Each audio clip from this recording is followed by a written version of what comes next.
providing financial straight talk for those working and enjoying life after work. This is America's financial headquarters. We're discussing the top earning dead celebrities, and we're going to have a little bit of fun with our top 5 list. And so if I'll ask you to take it away on Financial Believe It or Not, who is number 5 on the list?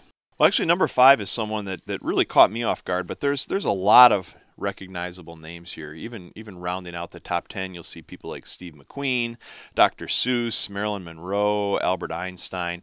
Really quite a collection. Actually, John Lennon's in there as well. Number 5, I was actually very surprised that it's Bob Marley. Yeah, that is kind of surprising. So Bob Marley is... what do you call that brand of music? Reggae. Thank you, reggae. I couldn't think of the word. So of reggae fame. Number 4 comes in Charles Schulz of Peanuts, Sure. Charlie Brown and the like. Now, Mike, before you jump a little bit further, let's talk a little bit about exactly what this means. When we say top earning dead celebrities, how is it that they're still generating income post mortem? Sure, and actually there's quite a bit you can learn from the dead in today's Halloween theme. You can learn how the assets are getting valued, how their residuals are structured, how their businesses are structured to continue to drive money. And we're talking about a lot of money here. So, you like Bob Marley coming in at number 5, earned $17 million from the grave. I mentioned Charles Schulz coming in at number 4, earned $37 million from the grave. Next in line is Elvis Presley at $55 million is number 3.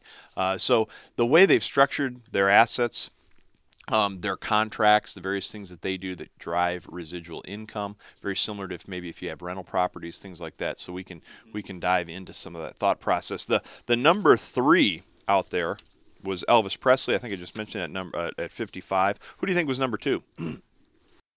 Oh boy, I know who number 1 was last year, and I know that there's been a change this year. Music guy, right?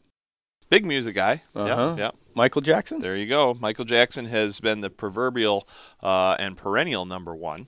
He has now dropped to number 2 thanks to his good friend Elizabeth Taylor coming in at number 1. Is that right? It is, and she was 79 when she passed away. She earned an absolutely staggering $210 million from the grave last year. Now, a lot of that was probably a one-year hit because she was selling off a lot of jewelry. She was selling off works of art, various costumes, things that she'd worn in her acting career and such over the years. So there was an auction held in which literally 1,800 items were sold from her estate.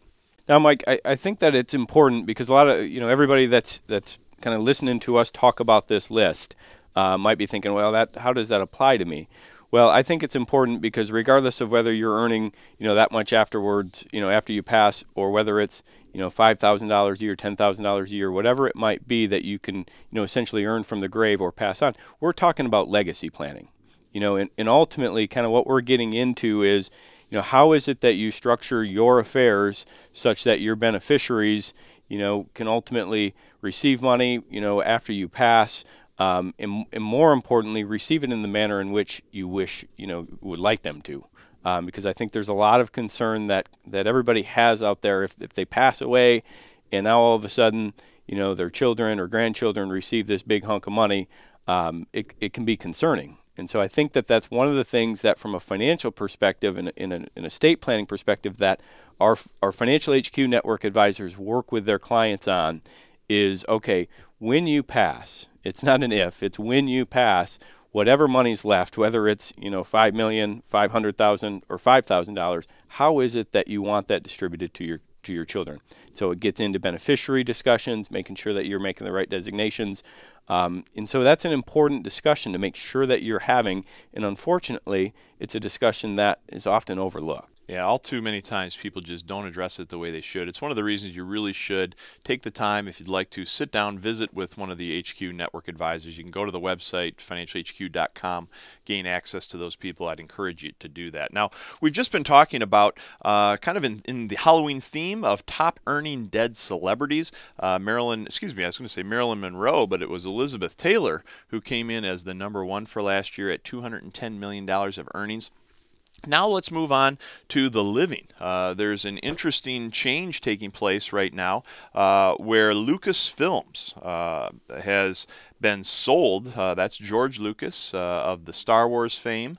He has now sold for $4.05 billion, that's with a B, in cash and stock to Disney.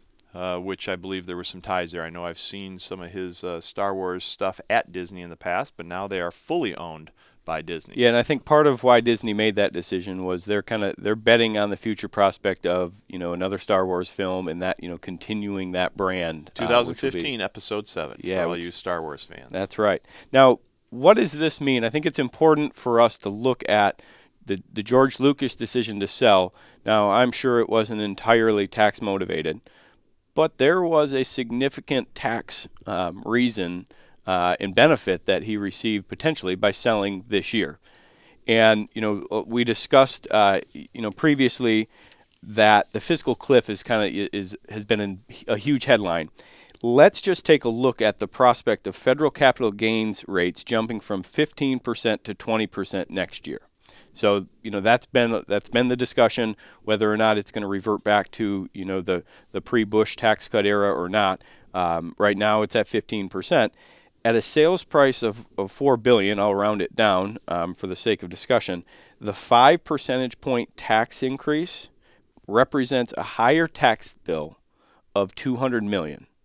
$200 million in taxes alone that he potentially benefited from by selling this year versus next year, which is, correlate that to all of us. Obviously we aren't talking about $4 billion, but can we reduce our tax bill by strategically looking at certain positions, certain, ultimately items that we own that, we might benefit from a lower capital gains tax rate. Exactly, because there's some huge changes that are going to happen with the turning of the calendar. Basically, congressional inaction is going to allow for the sunset provisions to trigger. And so it's anticipated that there's almost 70 different tax provisions that are going to be changing. So this is complex stuff. I mean, you really need a professional to walk through this with you. But, yes, he had a $200 million advantage to making his decision now rather than waiting for 2013 to get here to make that decision to sell. Yeah, and now obviously the average person isn't going to be sitting here like you and I. We don't have $200 million tax problem, but if it's a $2,000 potential tax savings that we can make, that's a nice chunk of money. And in the grand scheme of things, it's not always about what you earn; it's about what you keep. And if you can preserve more of that for you, and that's ultimately what the benefit of doing a review here near the end of 2012 to look at your tax position. Sit down with an HQ Financial Network advisor and have that discussion. Go through it and say what are the potential ramifications of me making certain decisions today versus waiting till after 2013 is going to come. Right. So for example, you might want to be accelerating your income, collecting payments, bringing sales of different assets, stocks, and so on into the door now this year rather than waiting to 2013. On the flip side of that, the reverse is true on your deductions. You might want to actually be postponing deductions so that they're hitting in 2013 because they'll be worth more in a higher tax bracket than they are in a lower tax bracket. So a deduction could be worth more in the future there.